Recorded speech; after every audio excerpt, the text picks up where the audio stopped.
umano, next level ang pagiging pausyonista ng asong si Joy Joy. Inilarampan niya ang kanyang OOTD nang nakasakay sa scooter.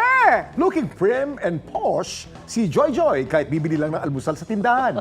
Patok sa netizens ang pag-aura ni Joy Joy na may mahigit 500,000 views sa Facebook. Talaga may mga asong ganyan matuturuan Oo, mo, madaling no? turuan, madaling turuan. Anong breed ba yan? Sana anong brand ba yan? Eto, mukhang ano to, Corgi. Corgi to. Corgi to. Corgi. Hindi ba corgi medyo mahal din yan? Ay, di ba? mahal yan. Oo. Yan ang aso ni Ni Queen Elizabeth. Elizabeth, kaya nga hindi ako Oo. makabili.